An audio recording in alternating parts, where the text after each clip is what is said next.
Will somebody tell me if we're supposed to start the program? Freeman hits the ball to right field. Into right field. She is done! Oh, what a pass!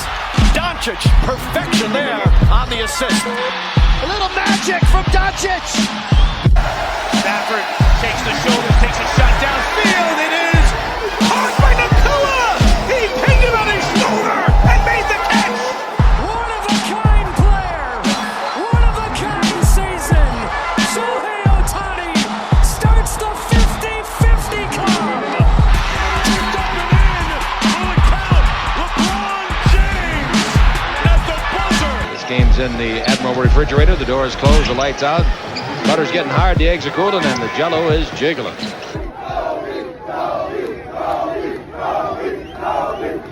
What's up, everybody, and welcome to the LA Sports Roundup podcast. I am your host, Mike Andrade, sitting here recording live Thursday, April 23rd, 2026. Hope you guys are having an amazing week. You guys are having an amazing day. And as we start every single LA Sports Roundup podcast, I want to remind you guys of where you can listen to this podcast on YouTube, on Spotify, on Apple Podcasts.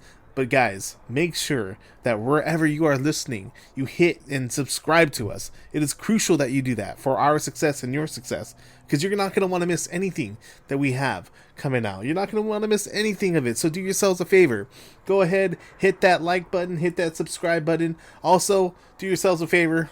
You can find us on social medias. You can find us on Instagram at Lace 'em Up Sports. You can find us on TikTok, on YouTube, on Facebook, on MySpace, on AIM, anywhere you can find us at Lace 'em Up Sports, guys. You can stalk us. You can stalk our Instagram page. I am granting you permission. You could do so. You could stalk our Instagram page like you are an ex-girlfriend, like we are an ex-girlfriend. It's going to be in your best interest if you do so. So make sure that you guys are doing yourselves a favor and following us anywhere. Hit that like button. Smash that like button, as the influencers and all the other people on social media like to say. Smash it, like it, so we can up our numbers. And guys, again, you're not going to want to miss anything that's coming out on our part. And if you're a pro wrestling fan, we just recorded our reactions to WrestleMania Night 2. We have a live, we already recorded a podcast on our reactions to Night 1 of WrestleMania, but we just released a podcast, Wrestling with Ryan and Mike, with our reactions from Night 2 of WrestleMania, the Raw After Mania as well. Guys, if you are a pro wrestling fan, I don't know why you're not listening to Wrestling with Ryan and Mike. It's the best pro wrestling podcast out there. I mean, that's not even debatable. Out of all the millions and billions of pro wrestling podcasts out there, Wrestling with Ryan and Mike, it's going to be the one for you. So loads to get into today, guys, but we are going to start things off talking about the Lakers NBA playoffs first round series matchup against the Houston Rockets. Lakers are leading 2-0. Surprisingly, against the Houston Rockets, we are leading 2-0 because not many folks gave us a shot at even winning one game in this series. And here the Lakers are, without Luka Doncic, without Austin Reeves, up in this series, being led by 41-year-old LeBron James in year 23. And LeBron is doing LeBron things out there. He is leading the way for this Lakers team. And most importantly, he is leading the way for all these other guys to get involved and help the Lakers win these ball games. So let's talk about what LeBron James is doing on the floor right now. Let's read you some of the stats from LeBron James this 2-game stretch in the playoffs so far against the Houston Rockets. In 2 games, he's averaging 39 minutes per game, 23.5 points per game, 8.0 rebounds per game, 10 assists per game, 1.5 steals per game, 0.5 blocks per game. His field goals are 8.5. Field goals attempted are 17.5. Field goal percentage is 48.6. His 3-pointers made is 1.5. 3-pointers attempted is 3.5. And 3-point percentage is 42.9%. Free throws made is 5. Free throws attempted is 8. His free throw percentage is 62%. And look at offensive rebounds. He's averaging 0.5. Defensive rebounds, he's averaging 7.5. Turnovers per game, he's averaging 2.5. And altogether, in 2 games, he has combined for 47 points. Now, what I just read you was his stat line, and you could take it for whatever you want to. But the fact of the matter is that LeBron James, at age 41, is putting the Lakers on his back right now, and he is carrying the Lakers over the hill right now. Nobody expected for LeBron James to do this. Nobody expected for the Lakers to be at 2-0, and it is all in the hands and the responsibility of LeBron James right now, because he is the one carrying the way. And yes, Luke Kennard had an amazing game 1. He was shooting lights out from night 1, but that's not possible without LeBron James feeding it. Marcus Smart, and I cannot say enough about Marcus Smart. Marcus Smart was the player of the game yesterday against the Houston Rockets, and it's been amazing to watch Marcus Smart play all year long, because I feel like, man, he has been one of the glue guys for the Lakers this whole season. But yesterday, Marcus Smart was making defensive play after defensive play, hitting clutch shot, and it was amazing to watch. But again, that's not all possible without LeBron James orchestrating all of this. If you were to ask anybody before the series started who would be the most discombobulated, which offense would look the most clunky, who would look the most terrible on defense, people would probably suspect it would be the Lakers. But no, it's the Houston Rockets. And yeah, the Rockets are awful on offense. They really can't get anybody going because they don't have a true point guard out there. But the Rockets are just awful out there. It's not even comparable. It's not comparable to the Lakers. The Lakers are the ones that look conjoined together. They look fluid. Everybody is doing their part. Everybody is locked in and focused on what the job needs to be right now. And everybody's on the same page. And 2 weeks ago, it didn't seem like that. Remember that Jared Vanderbilt and J.J. Redick had a little altercation on the sideline during a timeout. That was when Luka and AR went out, and they were just trying to find their way. And I think that was when they were getting blown out at home against the Oklahoma City Thunder. But LeBron James has taken this responsibility. He has taken the responsibility of putting the team on his back once again. And it looks like, now obviously, LeBron James is not at the peak of his career anymore. Everybody knows that. But he is playing out of his mind right now for a 41-year-old. I mean, it really isn't like, yeah, he's a little bit slower, like the speedball isn't quite there as much as it used to be, but he's still blowing past people. He's still directing traffic. His passing ability is controlling the game. LeBron is single-handedly using his IQ to beat the Houston Rockets. Single-handedly. He's using his IQ single-handedly to beat the Houston Rockets right now, and he has all of his teammates on the same page, and he's orchestrating it like he's pulling strings right now. And it is amazing to watch if you're a Laker fan. It truly is. And most importantly, look at what the Lakers are doing on the defensive end. Through 2 games, the Lakers have 9 steals, 9 total team steals in 2 games. They're averaging 3.5 blocks per game. And through 2 games, the Lakers are holding the Houston Rockets to average 96 points per game. And it's exactly what I talked about last week when I said that everybody needed to step up in order for the Lakers to succeed. And they have. Everybody in the rotation. Of course, you have LeBron, but then you have Luke Kennard, you have Marcus Smart, you have Jackson Hayes, let's talk about DeAndre Ayton. DeAndre Ayton, we haven't even mentioned him. He has been a catalyst on our defensive end, and he, not only that, offensively, he's running the floor, he's catching lobs. He had a couple sick throwdown dunks last game that were amazing to watch. And he's not only just running the floor, but he's perfectly timing all of these screens. He's perfectly timing these lobs. I mean, this guy is genuinely motivated out there, and he's showing aggression. And that's all we can ask him to do. That's all we can ask him to do. Run the floor, rebound, be active, be a body out there. That's exactly what we need of DeAndre Ayton, and he is perfecting that role right now. Now, look, it all hasn't been perfect from DeAndre Ayton. He's still fumbling the ball at times, and there's still times where you want more from him a little bit. But, I mean, the guy is putting some impressive plays out there, especially from the alley-oops, especially running the floor, and he's exactly what the Lakers need, and that is what's most impressive about this team right now. All the role players are fulfilling what they need in order for the Lakers to be successful.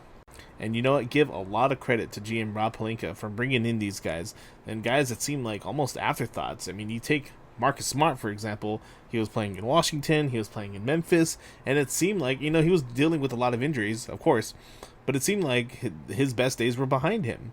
And bringing him in it wasn't necessarily a gamble, but it just seemed like it wasn't going to be anything that would necessarily move the needle, and it has paid off in dividends having a guy like Marcus Smart. I mean, I fully compare him to having Ron Artest on the Lakers in 2010. Now, obviously, this is not the team like they had in 2010, obviously with Luka and AR out, but, you know, Ron Artest was so pivotal just with his defensive tenacity out there, his attitude, his never say die, I guess everything, his will, his passion out there, his ability to hit clutch shots when we needed to. That's exactly what Marcus Smart is doing. Look at the defense that was played on Kevin Durant by Marcus Smart. You know, Kevin Durant's probably a good foot taller than Marcus Smart as well, and Marcus Smart is causing him fits, causing all these turnovers. It is imperative, his defense out there. And then look at Luke Kennard. Luke Kennard was on, you know, he's always been a good player, always been a decent player. Obviously, he was the best shooting three-point percentage player in the league at the time when we got him. But you know what? It seemed like it was a move that, and I talked about this before. You know, you can go to my TikTok. I was asking if it was going to be a move that was going to be a needle mover, and I really thought that it really wasn't. But look at the value that Luke Kennard has brought to the Lakers, not just with his three-point shooting, but his athleticism out there, his ability to hit shots from anywhere on the floor, just being a leader out there, a floor general. That's exactly what the Lakers have needed, and they have stepped up in dividends. And what's scary is that the more time the Lakers are winning, the more games that we're winning, it gives the Lakers time to get AR healthy, to get Luka Doncic back. It gives us more time for that. Now, I fully expect that Houston's going to win a game or two on their home floor, and that's going to be expected. You know that Kevin Durant's going to want to come out and be a gunslinger out there. You know a guy like Amen Thompson is going to want to show out during these next couple games at home.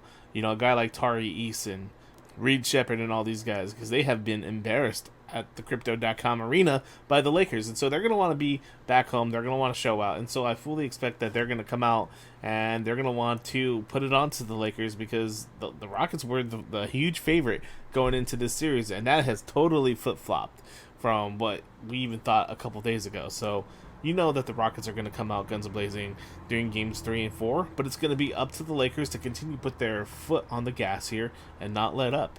And they're going to need to continue to have big games from our role players. And we're probably going to need a big game from LeBron James again. We're probably going to need him to have a 30-plus point scoring night. That's just what we're going to have happen. But for the Lakers to be successful going on the road in games 3 and 4, defense is going to have to be a priority again. It's going to be a must. Defensive tenacity is going to have to be at a point where, again, they're making things uncomfortable for the Rockets. They're going to have to make sure that Kevin Durant is as uncomfortable on the floor as possible, causing turnovers. And that's how the Lakers are going to be successful. That's how LeBron James is successful, to be honest, is when we cause turnovers on defense and then we can be in transition. Lastly, I want to give credit to Coach JJ Redick for just doing an unbelievable job at out-coaching Ime Udoka of the Rockets right now, because it was questionable last year when the Lakers were in the playoffs against the Minnesota Timberwolves.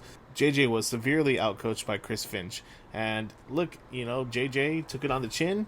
He recognized that, you know, what he was doing last year was not effective. I think there was very much a lackadaisical effort on both ends from JJ and the players going into that playoff series, and I think that they learned their lessons. And JJ, look, he's had a tenacity about him all season long. I referenced him holding players accountable, like the Vanderbilt situation from a couple weeks ago. And I think him holding players accountable, it doesn't matter who it is, whether it's Vanderbilt, whether it's Jackson Hayes, DeAndre Ayton, at times it's been Luka, right? If you can hold Luka Doncic accountable, you can hold anybody accountable. And I think just the season that JJ Redick has had, he has used that experience last year of kind of just being lackadaisical in his approach to carrying that over into being not a hard ass per se, but just being more, you know, holding his players accountable.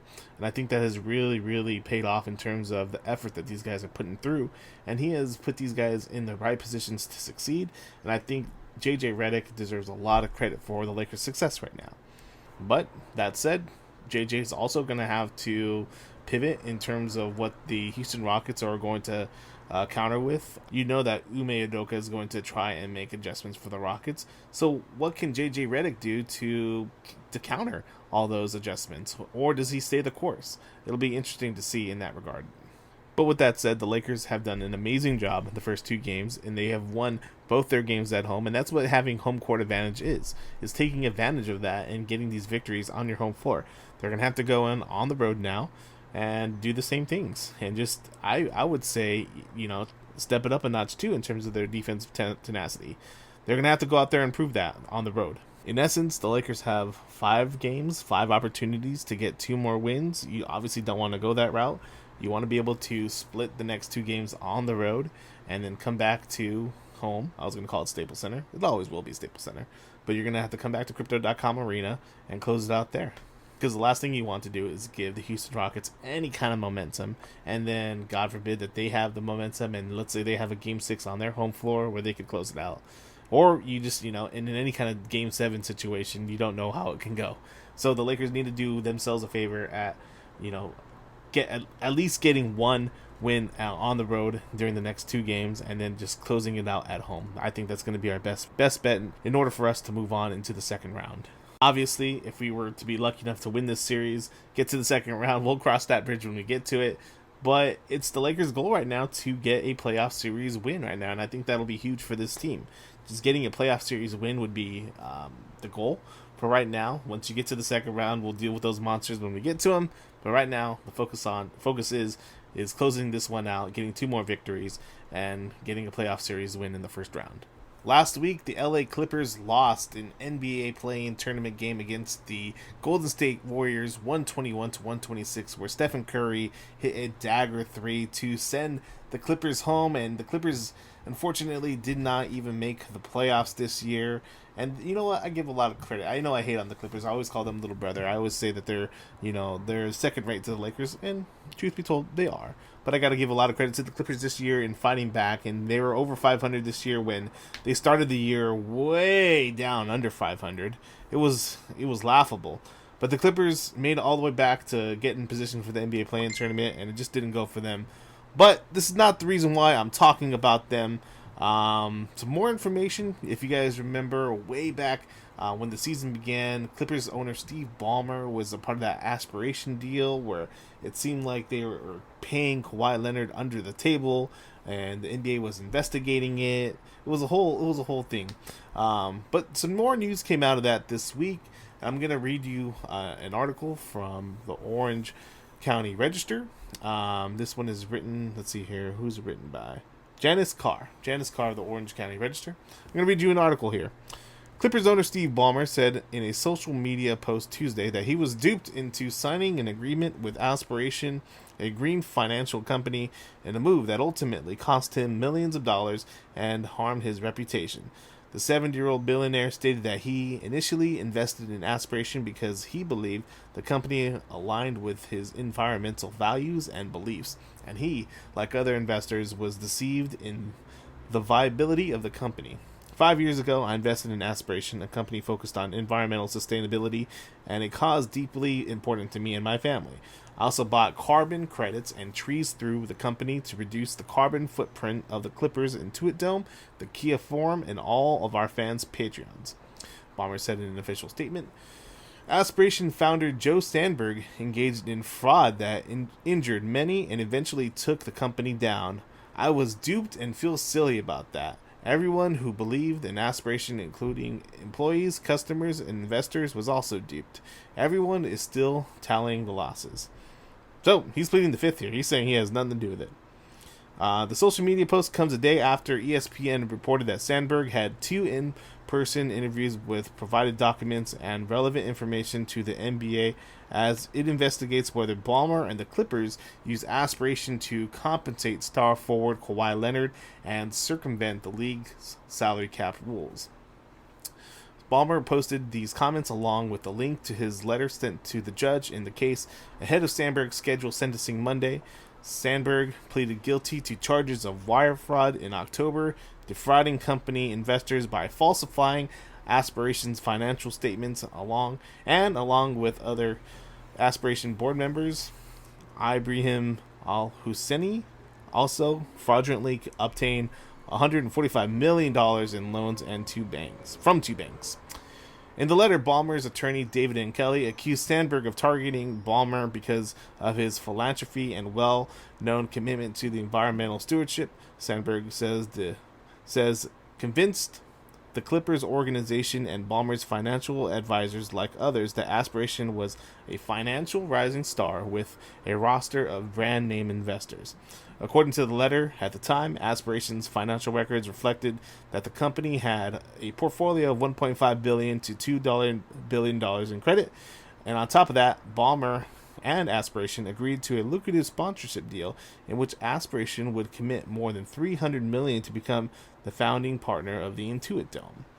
Based on that, Balmer invested approximately $50 million in September 2021 and an extra $10 million in March of 2023, all of which he lost when Aspiration went bankrupt.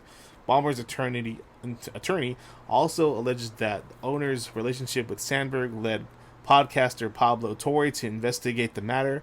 Kelly said Torre, based on anonymous gossip, alleged that Balmer conspired with Sandberg to circumvent the league salary cap with a $20 million endorsement deal rendered an Aspiration for whom the 7-time All-Star was reportedly not required to perform any duties. Well, that's that. I mean, look, at the end of the day, Balmer is trying to plead the case that he has nothing to do with this.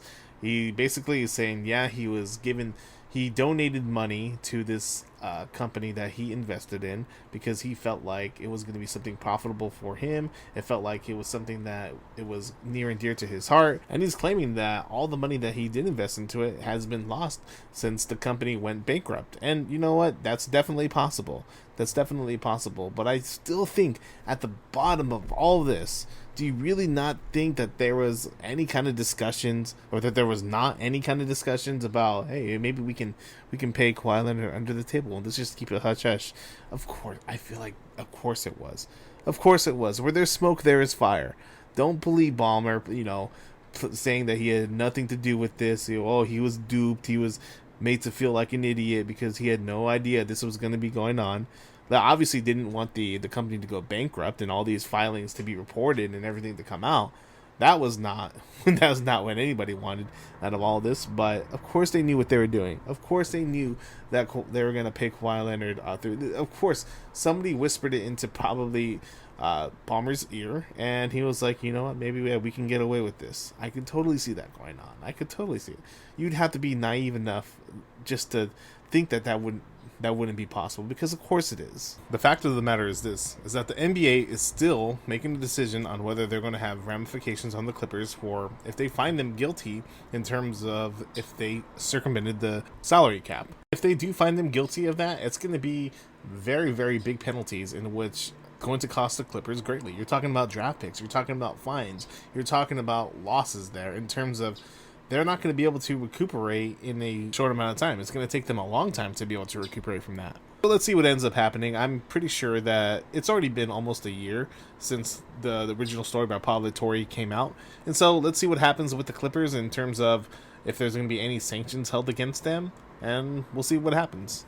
So I had to take a break because, unfortunately, I had to go to work. But now I'm back recording, and the Rams. Let's talk about the LA Rams. Currently, in a couple hours, the NFL draft is starting. By the time you're even listening to this, the NFL draft would have already started. So let's get a little rundown of who the Rams might take in the first round. There's several needs for the Rams right now in order to fulfill some of the spots that have a gapping hole. I think the biggest thing for the Rams right now, though, although they do need a backup quarterback, they obviously need more at the wide receiver position and at the running back position. All those positions where, yeah, you can be a superstar. But I think the number one thing is when you have a draft pick like the Rams do at the number 13 spot in the first round, is that you want to add depth to your defense. I mean, the Rams already have a staggered defense, and it would be up to the Rams' best interest if they even brought in more young talent to add, like a linebacker. Let's focus on that linebacker position, that anybody that they could bring in through the first round, through that number 13 pick. You have Anthony Hill, who played at Texas. He's frequently being mentioned as an ideal day 2 target, but he's athletic, and he fits that modern linebacker fit. Then you have linebacker Jake Golday, who plays at Cincinnati. He shows up in multiple mock drafts to LA, and lots of people are thinking they can get him. And then you have linebacker Sonny Styles. He's one of the top linebacker talents overall, and if he somehow falls to the Rams, I mean, that would be great for the Rams to get at the number 13 spot. But other than that, like I mentioned, the Rams are looking to stack up at the wide receiver position, even though they have Puka Nacua, even though they have Devontae Adams. Some of the guys that they're looking at is Mekhi Lemon from USC, wide receiver Jordan Tyson, and one particular name that I keep seeing in multiple mock drafts is wide receiver Denzel Boston, who played at Washington.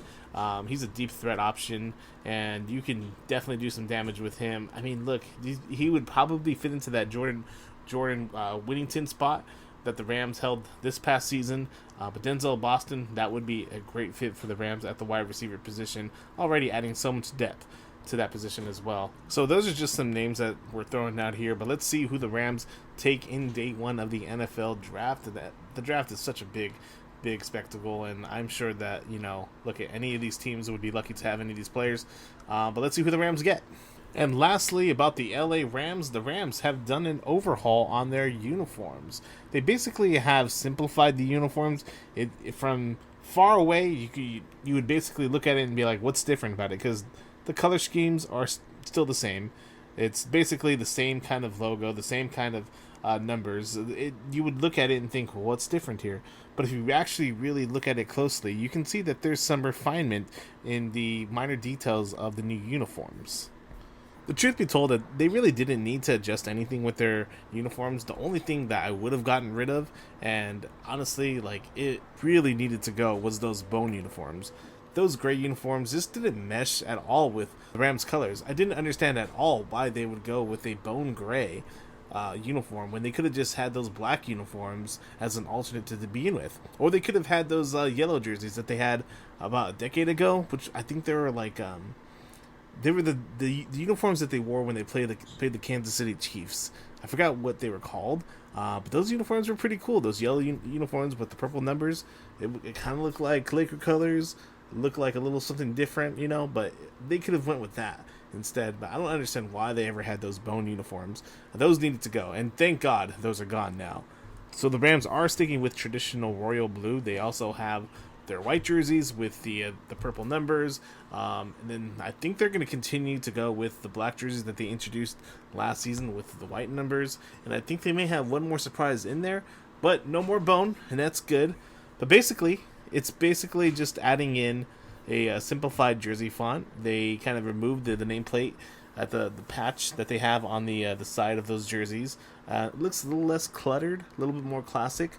The LA logo, they also redid that. It's more of a solid yellow logo now as opposed to the white and the yellow. That was kind of a contrast. And honestly, the biggest difference is the style of horns that are on the helmets, and then the style of horns that are going to be on the sides of the jerseys now, as opposed to the different kind of horns that they had. I don't even think it was a horn that kind of went from the sleeves to the bottom half of the jersey. Now it's the classic horn, and so you're going to be able to see a much more cleaner, much more classic look with the Rams uniforms. But all right, ladies and gentlemen, that'll do it for today's podcast. I want to thank you guys again for joining in, and we will see you guys next time on another one. All right, thank you.